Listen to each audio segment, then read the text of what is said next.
to our performance. My name is Stacy Spector. For those of you I haven't had the chance to meet, I'm the Executive Director of Juvenile Court and Community Schools. And on behalf of Dr. Mary Ward and the County Office and JCCS, we want to welcome you to tonight's performance and want to especially thank Cecilia and the Playwrights Project, as well as Amanda, our Visual and Performing Arts Coordinator, our teachers and staff who support our students, because this is why we are here. The visual and performing arts should not be an afterthought in education. It should be at the core of every single thing we do, every single day for kids. And when we can put student voice to their experience and showcase it like this, it makes every day a good day. So welcome, and we hope you enjoy.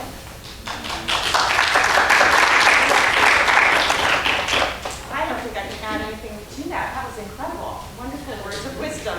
I'm Cecilia Kuma, and I just want to also thank, on behalf of the Playwrights Project, I want to thank the California Arts Council, which provided funding for this program, and the Weingart Foundation through the Jewish Community Foundation. And I'd like to thank Erika Phillips, who is our program manager who oversaw all of the programs this year in the JCCS schools and is our MC to guide us through the evening. Erika. Hello and welcome to the JCCS Playwrights Project Stage Reading Program. We are so happy you could join us today. My name, as you heard, is Erika Phillips, and I'm the Education Programs Manager for Playwrights Project. Today, we're thrilled to share with you some scenes and plays that were written by students during Playwrights Project residencies in JCCS classrooms this past semester. Even though Playwrights Project has been teaching playwriting since 1985, and in JCCS schools since 2005, some of you may not know what the Playwrights Project residency is. Essentially, a teaching artist from Playwrights visits the classroom for 8 to 12 sessions, leading the students to write their own one-act play. Teaching artists present the lessons and are in partnership with the classroom teachers who move the project along in between visits. At the end of the residency, professional actors like the ones joining us today present the plays back to the students in cold readings in the classroom, and it's quite a reward to see your own classwork being treated as professional material by professional actors. Last November, in a large conference room over at the county offices, we presented pieces that had been written during the summer intersession at La Mesa Community Blended, Bayside Community Blended, and North County Technology Academy. Since then, Playwrights Project has completed residencies at Sarah Anthony, Sierra Vista, East Mesa, McFadder, Teen Options, and Choice Summit. We are currently working with students at Lindsay, Main Street Umoja, and San Pasqual Academy. In addition to residencies in the classroom, Playwrights Project runs a statewide playwriting contest for those 18 and under. This past year, one of the winners was a student at one of our JCCS schools. Light by Kiona was one of 4 selected from 581 submitted plays. It received a full professional production in January at the Old Globe as part of the Plays by Young Writers Festival. As part of that process, winning playwrights worked with a professional dramaturg to help revise and fine-tune the play even further. We're now pleased to present the final revision of Light as it was performed at the Old Globe.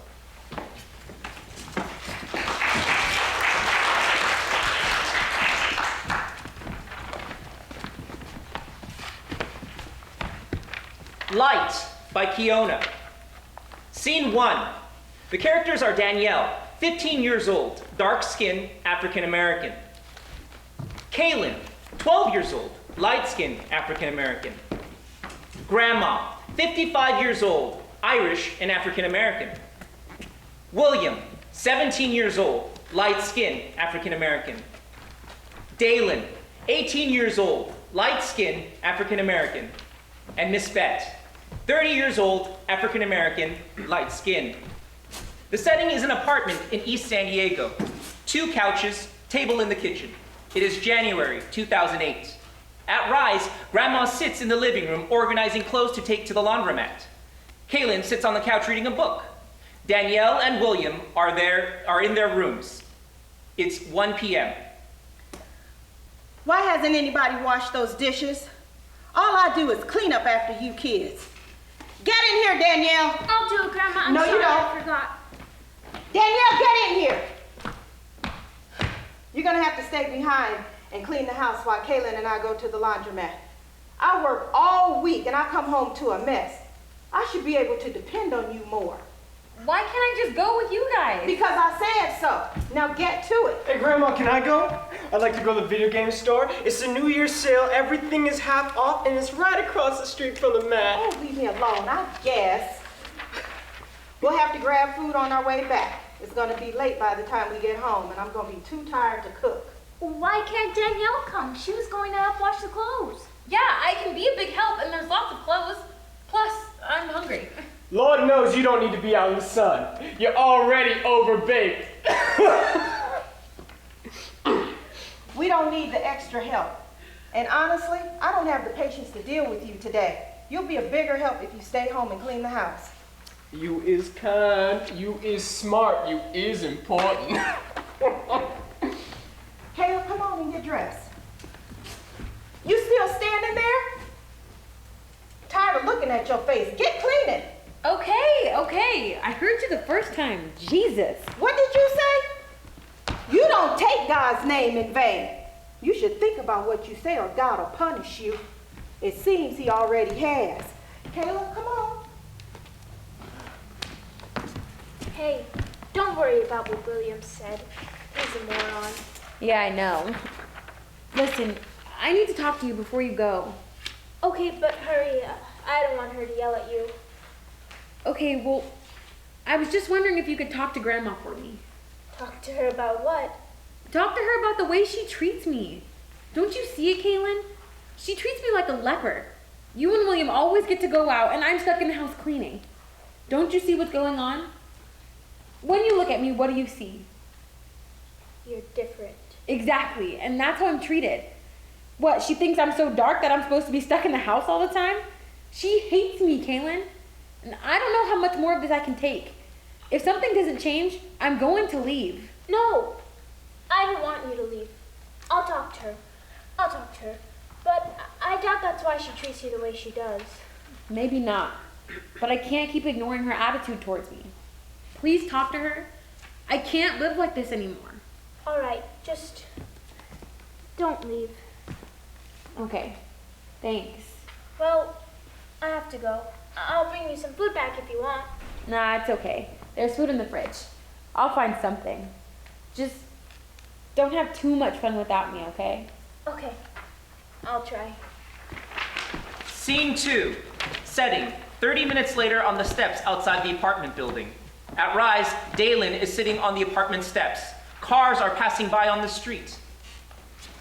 Hey, Dalen. What's up? What's up, baby girl? Long time no see.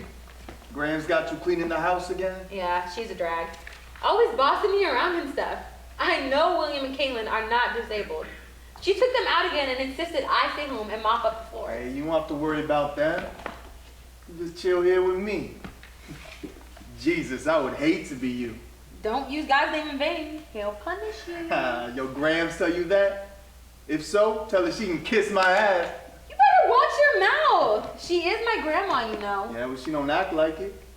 Anyways, why do you care? It's not like she cares about you. I'm allowed to say whatever I want about my grandma. Nobody asked for your 2 cents on the subject. You're just here to listen. Whatever. I don't really care. Ugh. You're not about to smoke again, are you? Because if you are, I'm just going to go back inside the house and start cleaning. Why? You didn't like smoking with me last time? No, I didn't like it. Well, you did choke kind of hard.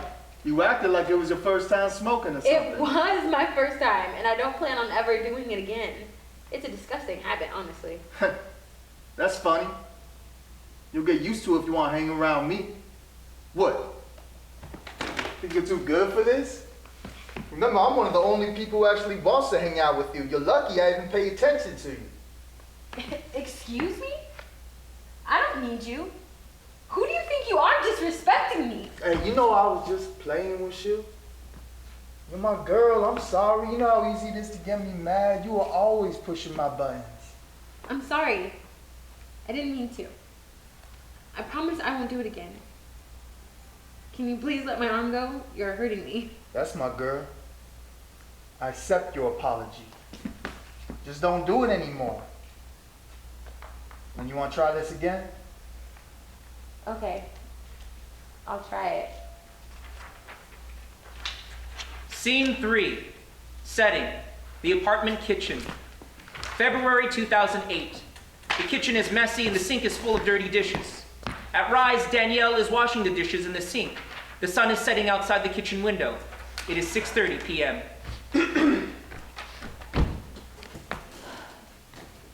Hey, what's up, Celie? That's not my effing name, Willie. Oh, but I thought you loved that movie. You know, The Color Purple was nominated once upon a time. I have your dishes to clean. Don't you have someone else to bother? As a matter of fact, I do. Friends my own age. Do you have friends your own age, Danielle? Of course I do. Why wouldn't I? Could you leave me alone now? I'm trying to finish this so I could start my homework. Oh, now you know, that's interesting. I could have sworn I saw you kicking it with that Dalen dude for the past month or so. What is he gonna be? Your Valentine? He doesn't look like he's fresh out of his diapers. Oh, so now you look out for me. Why don't you mind your own business? He's just a friend. Oh, baby, you got what I need. And you say he's just a friend. And you say he's just a friend. Oh! You know, even if he is just a friend, you shouldn't be keeping that kind of company. He reeks of bud every time I walk past him. Grandma would definitely agree with me. You better not tell her. You'll just give her another reason to hate me. Dalen is the only one that cares about me. Unlike some people in this house. An 18-year-old shouldn't be caring about a 15-year-old, no matter how he makes you feel. I suggest you stop kicking it with him real quick. Getting caught up with him is not smart. How would you know what smart is? What's 9 plus 10? 19! I'm not joking, Danielle. You better end it with him or I will tell Grandma. Whatever you believe about this family, I'm not gonna let you get mixed up with that guy. Okay. I'll stop hanging out with him. Just don't tell Grandma. I swear to God I'll stop. Swearing to God will get you in more trouble with her than hanging out with the cradle robber. Listen. I have to go. I'll see you later. Celie. Scene 4. Setting, O'Farrell Middle School, the counselor's office. It's May 2008. At Rise, Danielle sits across from Miss Bett, her counselor. It is 2 p.m. Hello? Excuse me? Are you paying attention, Danielle? Yeah, sure.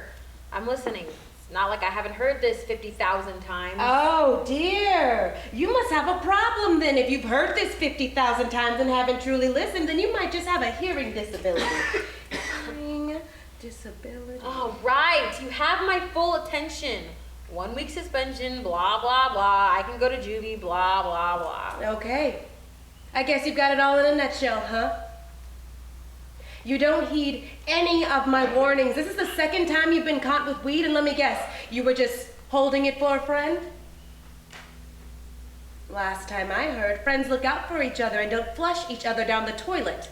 Hey, that's a good analogy. You should write that down so you don't forget it. The next student that walks in here with an issue might care enough to actually appreciate the effort. You're right.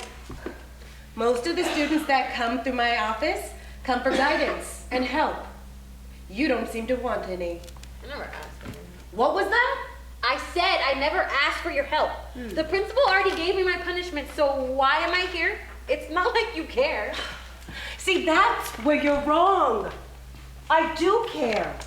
More than I should, actually, because I see so much of myself in you, Danielle.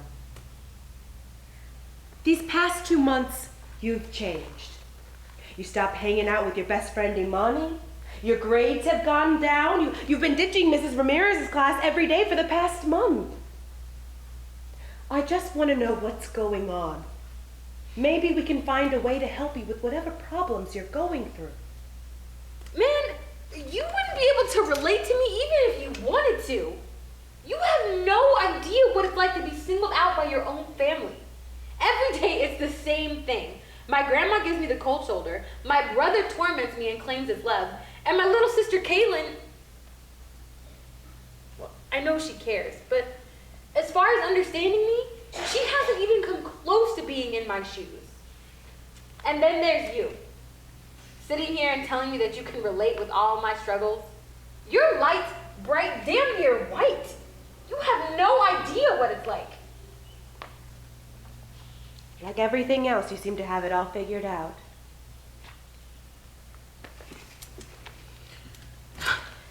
My whole life, I've had to figure out where I fit in. The fact that I'm light-skinned caused complications whether you believe it or not. My brothers and sisters are darker than me. My mother divorced their dad and married a white man. So where does that leave me? I am the light-skinned half-sister whose dad took their father's place. I do know what it's like, Danielle. I'm only telling you this because I understand where you're coming from. I never thought about it like that. Most people don't. I want to help you make better decisions for yourself. That's what I'm here for. I'm done with people making decisions for me. Danielle, where did you get that bruise? Don't worry about it. A plane fell from the sky and crashed into my house. No, this is nothing to play around with, Danielle. I need to know how you got that bruise. Is someone abusing you at home? Ain't nobody abusing me at home. Look, I have to go. Can I leave? No, hold on a minute. If nobody's abusing you at home, then who is? And don't tell me you walked into a door. That bruise is too severe to be a tap on the wrist. Is the person hitting you your boyfriend? No. It was an accident. Wait. Just one moment more. Please have a seat.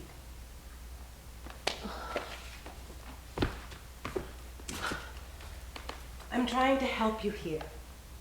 A beautiful girl like you shouldn't bear wounds, you shouldn't bear any wounds, especially by the hands of someone who doesn't appreciate you, or anyone for that matter. For one, I'm not beautiful. Two, does it look like I'm bleeding?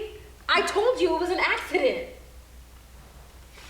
I'm sorry that you think that about yourself. You know, I read a book once about a man who faced unimaginable circumstances. He said that by nature, people are petty and jealous. They envy what they lack, and because they don't know how to acquire something, they try to destroy anyone who has it. Beauty is one of those things they hate the most in others. I don't want you to be ruined because you think less of yourself. You shouldn't let a boy put his hands on you. Dalen's not a boy, and ain't nobody putting their hands on me. If he's not a boy, then what is he? A grown man? Because if he is, he could be charged with statutory rape if he's 18 or over. We haven't gone that far. Not that it's any of your business. It's not your job to make assumptions about my life. I apologize for making assumptions, but I see the power he has over you. I see the bruises.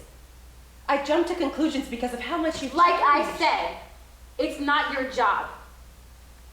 I'm not listening to this anymore. I'm leaving. Don't let him ruin you, Danielle. Find the light in yourself before it's too late and it burns out.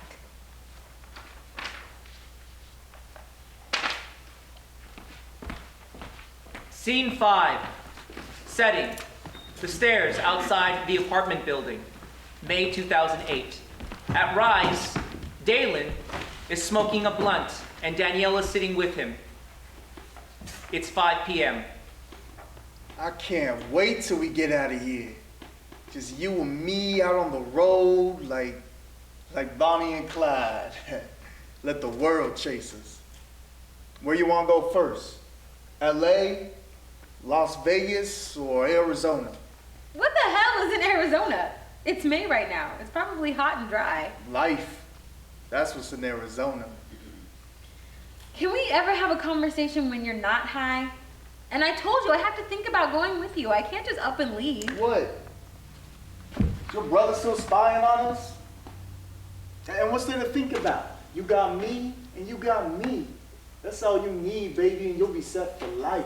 Okay, ego check. No, I'm more careful. You don't have to worry about it.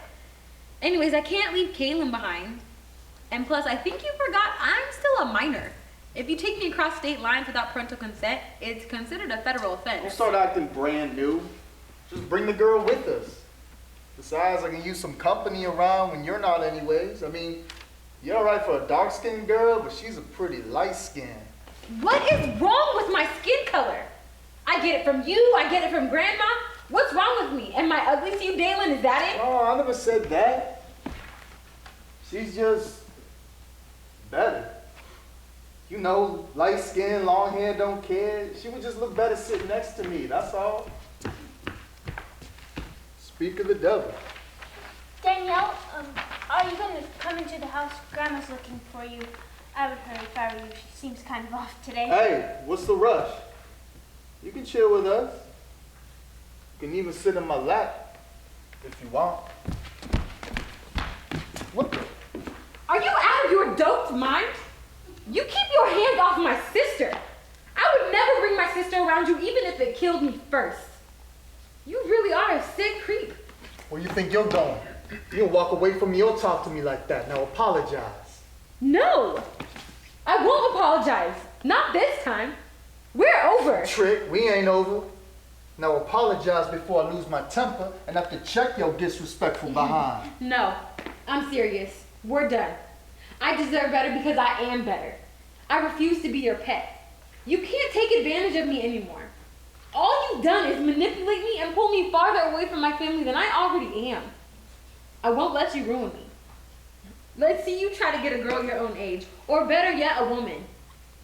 Don't you ever come near me or my sister, or you might end up somebody's trick in prison. Let's go, Kaylin. I shouldn't have been messing with this scrub in the first place. Yeah, well, you waste my time anyway. Scene 6. The setting is the apartment in East San Diego, May 2008. At Rise, Grandma waits. Kaylin? Where have you been, Danielle? I've been waiting for you. I got a call from Miss Bett today, and she told me what happened at school. Yeah, you don't have to worry about that ever happening again. I'm sorry, it was a stupid mistake. Not just about the weed. She told me about the bruise on your arm. She was wondering where it came from. I didn't have an answer to give her because I didn't know about it in the first place. You're lucky she didn't call CPS on us. I don't need this kind of stress. How did you get it, Danielle? And don't you lie to me. No matter how many times you or Miss Bett ask me that question, you will get the same response. I took care of it. You don't have to worry about it. What do you mean I don't have to worry about it? You're in my care, and I worry about those who live under my roof. Oh yeah? Since when did you give a damn about me? Because lately all I get from you is your commands to wash the floor while you and Kaylin and William go on shopping sprees. Who do you think you're talking to?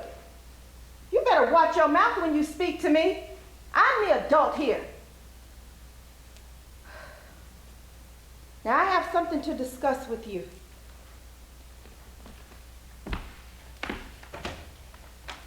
Kaylin came and talked to me earlier today, and it was hard for her to come to me.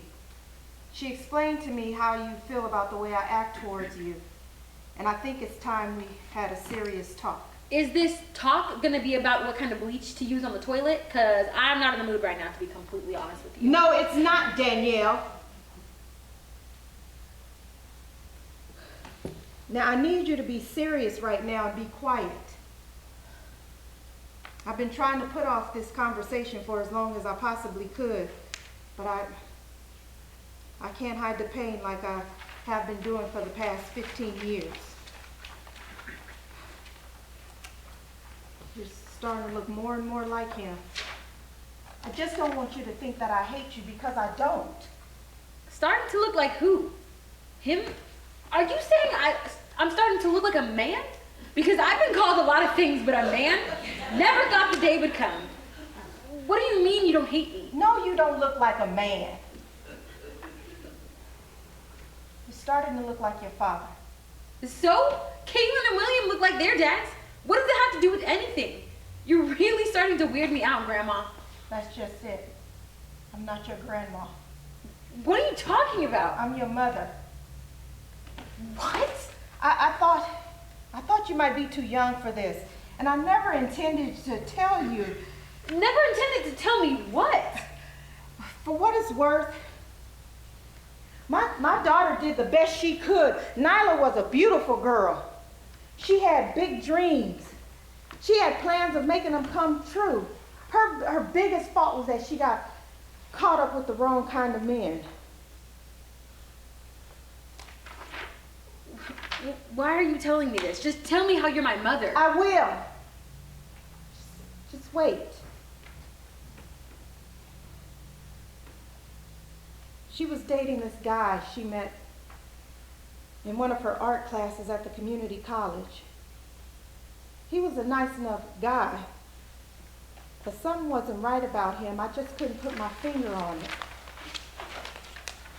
One night he came over while I was babysitting William. Nyla was working the night shift. He said he came over to check on us, and I thought he was being sweet. But I was wrong. So wrong. I went into the kitchen to make some coffee, and when I turned around, he was just standing there watching me. I remember wanting to say something, but the look in his eyes scared me into silence. He grabbed me, and he put his hands where he didn't have permission to put them. He toyed with me, and he disrespected my body.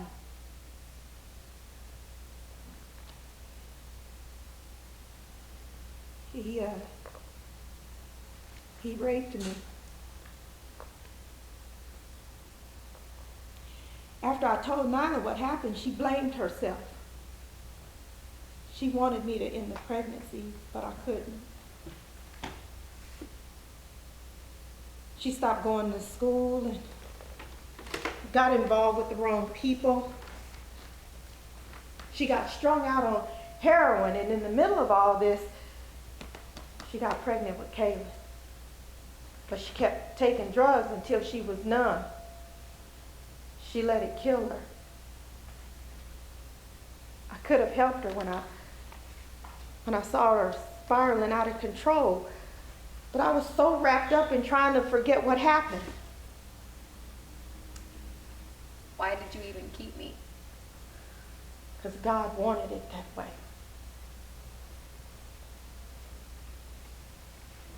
When my daughter passed away, I thought it was a good opportunity to make things easier for you and me. So I became your grandmother.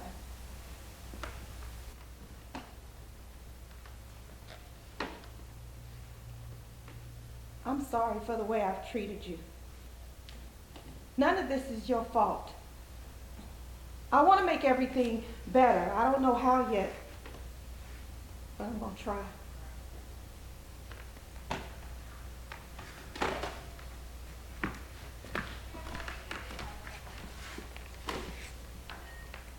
I'm so sorry that happened to you.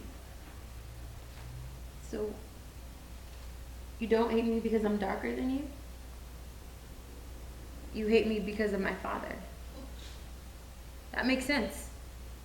I would hate me too if I had to look at me every day. No, sweetheart, I don't hate you because you're darker than me. You are not responsible for what happened to me. I don't hate you at all. I hate the circumstances that brought you into the world. I thought I had dealt with my past. But the more you grew, the more I realized I never fully got over it. Danielle, you are a beautiful young girl, and I should learn to appreciate it more. So, if you don't hate me because of my skin tone, why does William? Girl, William doesn't hate you. Unfortunately, self-hatred runs so deep in our roots that it's hard to break.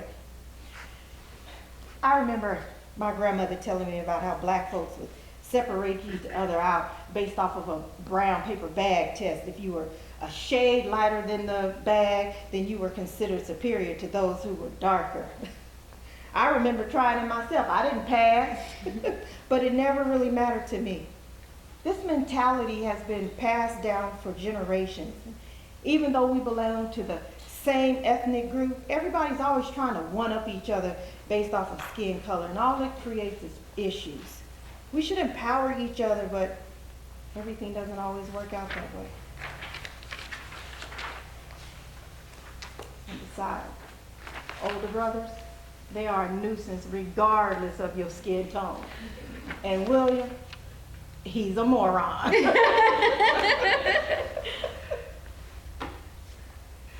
I really thought you hated me all this time. I know. And I'm sorry for letting you think that.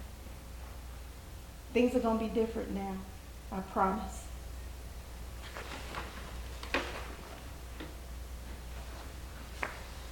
Wait, what do I call you now? We will work on that. As I sit here holding my grandmother's hand, I realize that it doesn't matter whether I'm not light-skinned or lighting a blunt. I make the choice when I choose to accept myself or become someone I'm not. Even if the light in myself is a small spark, I could set a whole forest on fire. I am the spark that I need to survive. My strength is the flame that makes the fire thrive. My determination to love myself and all that is me is the oxygen that lets the fire breathe. I am all that I need. And as I burn, I will shine bright and I will keep going until I find my own light. Yes, we will. End of play.